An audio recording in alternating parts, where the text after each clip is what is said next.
नमस्कार, मैं अनीता चौधरी और न्यूज़ अड्डा पे आप सभी का स्वागत है। हम आज आपको 3 ऐसी तस्वीरें दिखाने जाएंगे जो आपको आश्चर्य में डाल देंगी, आपको सोचने पे मजबूर कर देंगी कि आखिर आपको अपने देश में किस तरह की सत्ताधारी लोग चाहिए, आपको अपने देश में कितना जिम्मेदार व्यक्ति चाहिए, आपको अपने ही देश में नहीं बल्कि विदेशी ज़मीन पर भी कितनी भारतीयता चाहिए। ये तस्वीरें आपको बताएंगी और शायद आपको जगा भी जाएंगी। आप सोचने पे मजबूर हो जाएंगे कि मेरा अपने देश, अपने समाज के प्रति क्या कर्तव्य बनता है। इन सभी चीज़ों को लेकर हम बात करेंगे आज। देखिए, ईद का ये दिन है, पावन दिन है, त्योहारों का दिन है, लेकिन आजकल त्योहारों को तो जैसे मानो धार्मिक उन्माद का ग्रहण लग चुका है। पत्थरबाज इस त्यौहार के रंग पे कहीं ना कहीं अपनी पत्थरबाजी की कालिख पोंछ कर चले जाते हैं। वो जरा भी नहीं सोचते कि इस खुशी के दिन में उनकी पत्थरबाजी कितना दर्द पैदा करती है। ये सिलसिला चैत्र प्रतिपदा से ही शुरू हुआ, जयपुर से शुरू हुआ, राजस्थान से शुरू हुआ, राजस्थान के किरौली से शुरू हुआ और ईद की अगर बात करें तो ईद में एक बार फिर राजस्थान का जोधपुर शहर सुलग रहा है। पत्थरबाजी ये दनादन चल रही है। वैसे राजस्थान सरकार और राजस्थान की जनता पस्त है, लेकिन उस पार्टी के मुखिया राहुल गांधी जी अपनी पर्सनल पार्टीज़ में मस्त हैं। ये राहुल गांधी हैं, इनको पार्टी से कोई लेना देना नहीं है, वो अपनी पार्टी में ज़्यादा रुचि रखते हैं। राहुल गांधी के लिए जो तस्वीरें अभी आई हैं, ये कोई पहला मौका नहीं है कि राहुल गांधी इस तरह से देखे जाते हैं। जब भी देश क्राइसिस में गुजर रहा हो, लोग मर रहे हों, त्यौहार मना रहे हों, लेकिन राहुल गांधी किसी दूसरे देश में जाकर अपनी पार्टियां शुरू कर देते हैं। पब, ड्रिंक, ये सारी आम बात है राहुल गांधी के लिए। नेपाल गए राहुल गांधी, वहाँ लोग जब जैसा बता रहे हैं कि एक चाइनीज़ लड़की उनके साथ नज़र आ रही है। लोगों का कहना है कि चाइनीज़ एम्बेसडर है नेपाल में और इसके साथ कोई स्ट्रेटजी बनाने के लिए गए हैं। हालांकि पार्टी की तरफ से स्टेटमेंट आया है कि एक पर्सनल मीटिंग थी, वो शादी में गए थे और वहाँ पे इस फंक्शन में शामिल हुए। लेकिन शादी का कौन सा फंक्शन पब में होता है नेपाल में, ये भी जानना बेहद ज़रूरी है। और इस तरह के इन्वायरमेंट, वहाँ पे कोई भी शादी का इन्वायरमेंट तो नहीं नज़र आ रहा है। वो बिल्कुल बाकायदा खालिस खांटी पब नज़र आ रहा है। और जो नाम आया है वो लॉर्ड्स ऑफ ड्रिंक नेपाल का है, काठमांडू का। तो जाहिर सी बात है वहाँ शादी का ये माहौल भला क्यों लोग मनाए। और अगर है तो बाकी लोग कहाँ हैं? कुछ तो शादी की रंगत वहाँ दिखाई देती है, अगर बुक भी किया होगा तो कॉकटेल ही होगी तो, लेकिन ऐसा कुछ नज़र नहीं आ रहा है। राहुल गांधी अपनी पार्टीज़ में, पर्सनल पार्टीज़ में, अपनी कॉकटेल पार्टीज़ में, अपनी इस तरह की कोजी पार्टीज़ में व्यस्त हैं और उनकी कांग्रेस शासित राजस्थान जो है वो पूरी तरह से पस्त है। राहुल गांधी पार्टी करें, इस तस्वीर को, इस वीडियो को गौर से देखिए।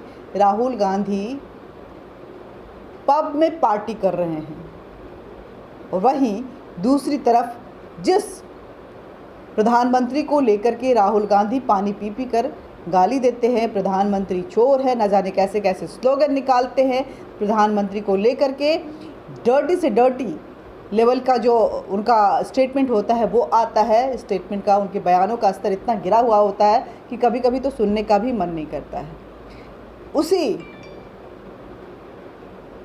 मोदी जी के बारे में बात कर रही हूँ कि राहुल गांधी जिनको इतनी गालियाँ देते हैं, कांग्रेस पार्टी जिनको इतनी गालियाँ देती हैं, वो प्रधानमंत्री राहुल गांधी जब नेपाल में बैठकर पार्टी कर रहे हैं तो इस देश के प्रधानमंत्री जिनके विदेश यात्रा पे राहुल गांधी न जाने कैसे कैसे तोहमत लगाते रहते हैं, वो डेनमार्क और बर्लिन में अपनी विदेश यात्रा कर रहे हैं। 2 देशों के बीच में संबंध बना रहे हैं और सिर्फ संबंध ही नहीं बना रहे हैं बल्कि इन देशों में भी भारतीय रंगों को ऊपर रखने की कोशिश की जा रही है। जो भारतीयता उनके स्वागत में इन देशों में नज़र आई, वो शायद आज तक किसी भी प्रधानमंत्री के इस तरह के दौरे में नहीं देखने को मिला है। ये पहला मौका नहीं है कि इस तरह की भारतीयता देखने को मिली है। प्रधानमंत्री मोदी ने जब से सत्ता संभाली है, जब भी वो विदेश यात्रा पे जाते हैं, चाहे जिस देश में जाएं, वहाँ की इंडियन डायस्पोरा जो है उनके लिए वहाँ पूरा भारत बिछा देती है। भारतीय रंग नज़र आता है, भारतीय संस्कृति वहाँ नज़र आती है और उसी तरह से उनका स्वागत भी किया जाता है। प्रधानमंत्री, बच्चे उनके इतने बड़े फ़ैन होते हैं कि हर विज़िट में आप देखेंगे कि बच्चों के साथ उनका इंटरेक्शन जो है बहुत ही डिफरेंट लेवल पे आता है। आप समझिए, डेनमार्क में तो जब उनका इंडियन डायस्पोरा के साथ इंटरेक्शन था तो लोगों ने चिल्लाना शुरू कर दिया, नारे लगाने शुरू कर दिए कि in 2024 once more Modi, Modi once more, Modi once more, इस तरह के नारे। ये सारे विजुअल्स आप देखिए और ख़ुद ही तय कीजिए कि ये पब वाले जो पार्टी के नायक हैं, वो जो इस देश के प्रधानमंत्री को हमेशा खलनायक बनाने की कोशिश करते रहते हैं, प्रूव करने की कोशिश करते रहते हैं, आखिर कौन नायक है और कौन खलनायक है। ये देखिए किस तरह से प्रधानमंत्री का स्वागत वहाँ के उनके काउंटर पार्ट्स करते हैं। ये देखिए ये विजुअल में।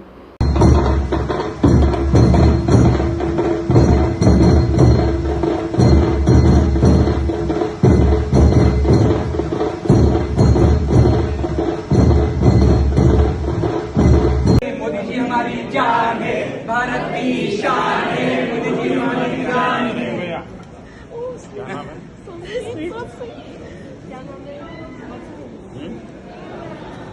अच्छा ऐसा करो, ऐसा करो, ऐसा करो।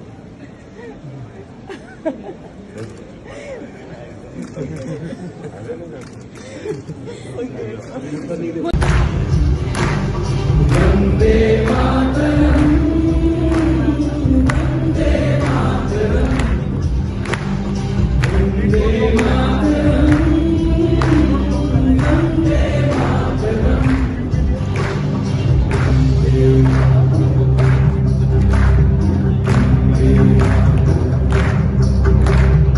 तो आप बताइए कि क्या बोला जाए।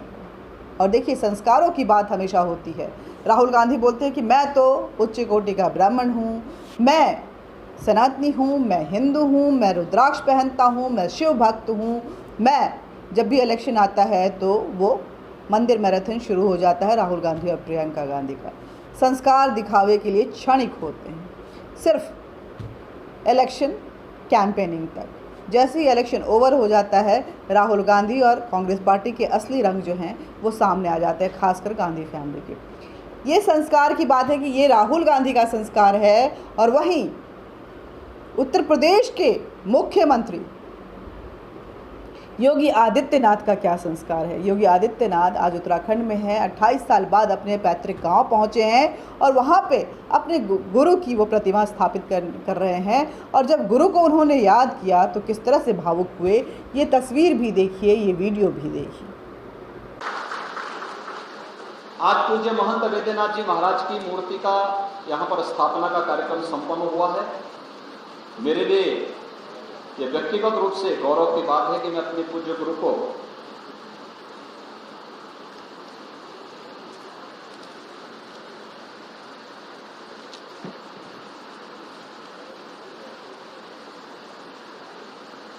उनकी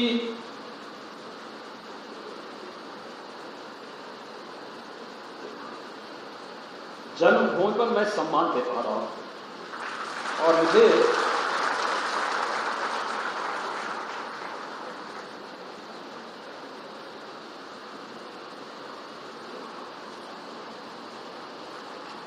इस कार्यक्रम में उत्तराखंड सरकार ने बुलाया,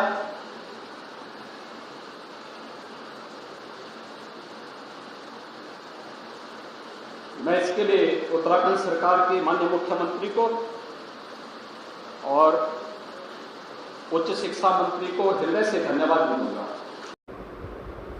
और इन सब के बीच में कहते हैं नायक वही होता है जो अपने आसपास शांति व्यवस्था बना के रखता है। यही ईद है। राहुल गांधी पब में हैं। प्रधानमंत्री मोदी जी विदेश यात्रा पे दो देशों के बीच में संबंध बनाते हुए भारत को एक नया आयाम दे रहे हैं और उत्तर प्रदेश के मुख्यमंत्री जिनको बार बार गालियां दी जाती है, ना जाने कैसे कैसे आरोप लगाए जाते हैं, वो अपने पैतृक गांव में हैं, गुरु को याद कर रहे हैं, माता पिता को याद कर रहे हैं और कितने भावुक हो रहे हैं।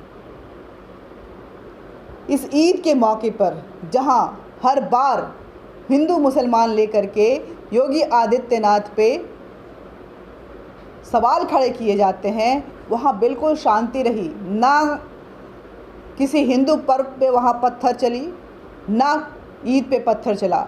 सारे लोग शांति के साथ त्यौहार मना रहे हैं। वहाँ पे लॉ एंड ऑर्डर को भी बाकायदा फॉलो किया जा रहा है। सड़कों पे नमाज नहीं पढ़ी जा रही है, लाउड स्पीकर हटा लिए गए हैं, चाहे वो मंदिर हो चाहे वो मस्जिद हो। सारे लोग इस नियम का पालन कर रहे हैं। लेकिन राजस्थान में सड़क पे नमाज भी पढ़ी जाती है और पत्थरबाजी भी की जाती है, त्योहारों के रंग भी खराब किए जाते हैं। जहां एक सेकुलर सरकार है वहां का आलम ये है। और देखिए, वहां की पुलिस से तो किसी को डर वर लगता नहीं है, वहां की जनता को। और ये घटना, जिस राजस्थान की घटना की हम बात कर रहे हैं, वहाँ पत्थरबाजी हो क्यों शुरू हुई, ये भी जानना बेहद ज़रूरी है। देखिए, फ़ोटो में दिखा रहे हैं आपको, जोधपुर में दंगा जो शुरू हुआ उसकी वजह क्या रही। जालौरी गेट पर मुस्लिम कुछ आतताइयों ने बाल मुकुंद बिरसा, जो कि आज़ादी के नायक हैं, शहीद हुए हैं, बाल मुकुंद बिरसा जनजातीय समुदाय से आते हैं, उनकी मूर्ति से पर उन्होंने भगवा रंग, जो भगवा पत्ता ध्वज जो लहरा रहा था उनकी जीत के परचम को दिखाने के लिए, उसको हटा करके, उसको फेंक करके इस्लामिक झंडे लगाए और मूर्ति की आंख को बंद कर दिया। बात यहीं से शुरू हुई। ये तस्वीर देखिए, ये फ़ोटो है, इसको देखिए कि किस तरह से वहाँ पे इस्लामिक झंडा जो है लगाया जा रहा है। उनके आंख बंद कर दिए, आंख मुंह बंद कर दिए गए। इसी को लेकर के जब उस समुदाय के लोगों में गुस्सा बरपा, जो कि बाल मुकुंद बिरसा को अपना नायक समझते हैं, अपना गुरु समझते हैं, उनके अंदर ये भावनाएं जो भड़की वो तैश में आए। उसके बाद आतताइयों की तरफ से, इस्लामिक जिहादियों की तरफ से पत्थर बरसाने शुरू हो गए।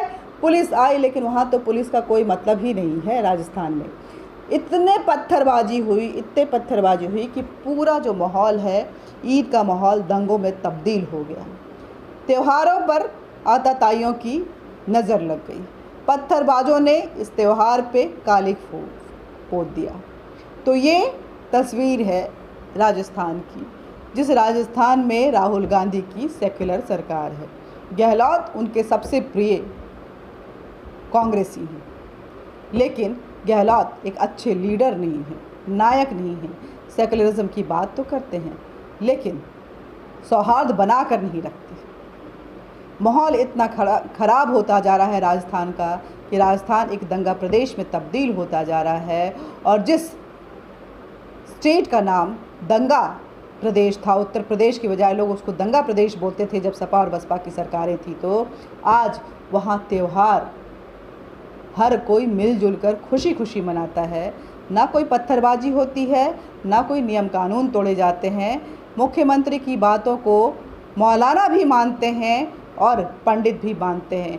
हिंदू भी मुख्यमंत्री से खुश हैं और मुसलमान भी भले उनके खुशी का इजहार नहीं करते हों, भले उनकी तरफदारी नहीं करते हों, लेकिन सुकून मुसलमान भी महसूस कर रहे हैं उत्तर प्रदेश में। ये अंतर है उत्तर प्रदेश और राजस्थान का, राहुल गांधी और योगी आदित्यनाथ का। योगी आदित्यनाथ आपको बता दें कि राहुल गांधी से उम्र में छोटे हैं, राहुल गांधी उनसे बड़े हैं, लेकिन उनकी विवेक देखिए, उनकी मैच्योरिटी देखिए, उनके संयम देखिए, उनका लीडरशिप क्वालिटी देखिए कितना हाई है। और इस देश के प्रधानमंत्री ने तो भारत को उस शिखर पे पहुंचाया है कि आज हर भारतीय जब अपने आप को देखता है और दूसरे देशों से कंपेयर करता है तो अपने आप पे फ़ख्र महसूस करता है। देश इस रास्ते पे चल रहा है और राहुल गांधी पब के रास्ते पे हैं। तो कहते हैं ना, ये राहुल गांधी हैं, इनसे कुछ भी उम्मीद नहीं रखी जा सकती है। दुनिया भले पस्त हो, लेकिन भाई अपना सेट है, मस्त है। राहुल गांधी वही करते हैं जो उनके मन में आता है। राहुल गांधी इस देश के प्रधानमंत्री के द्वारा पास किए गए ऑर्डिनेंस को फाड़ देते हैं क्योंकि उनके मन में आता है। राहुल गांधी इस देश के प्रधानमंत्री को पानी पी पी कर गालियाँ देते हैं क्योंकि उनके मन में आता है। राहुल गांधी इस देश के हर नियम कानून को तोड़ते हैं क्योंकि उनके मन में आता है। वो मनमर्जियाँ करते हैं क्योंकि उनको ऐसा लगता है कि वो कांग्रेस के उस गांधी परिवार से हैं जो अपने आप को भारत का शहंशाह मानता है। उसको लगता है कि भारत एक राजतंत्र है और इस राजतंत्र में उस डायनेस्टी का जो उत्तराधिकारी है वो राहुल गांधी है। किसी ख्वाब में जी रहे हैं, न जाने कब ये ख्वाब उनका टूटेगा, लेकिन धीरे धीरे कांग्रेस पार्टी को और अपने आप को ही नहीं, कांग्रेस पार्टी को गर्त में मिला दिए। हर किसी के भविष्य जो कांग्रेस पार्टी में अपने भविष्य को तलाश रहा है वो राजनीति करना चाह रहा है। राहुल गांधी उस पर ग्रहण बन के बैठे हुए। जय हिंद, जय भारत। हमारे इस वीडियो को ज़्यादा से ज़्यादा शेयर कीजिएगा, लाइक कीजिएगा, सब्सक्राइब कीजिएगा, बेल बटन दबाइएगा ताकि आप तक नोटिफिकेशन पहुंचता रहे और इस तरह की राजनीति जो राहुल गांधी करते हैं वो आपको कितना भाता है या उसको किस तरह से आप लेते हैं या कितना खतरनाक समझते हैं, कमेंट बॉक्स में ज़रूर लिखिएगा। जय हिंद, जय भारत।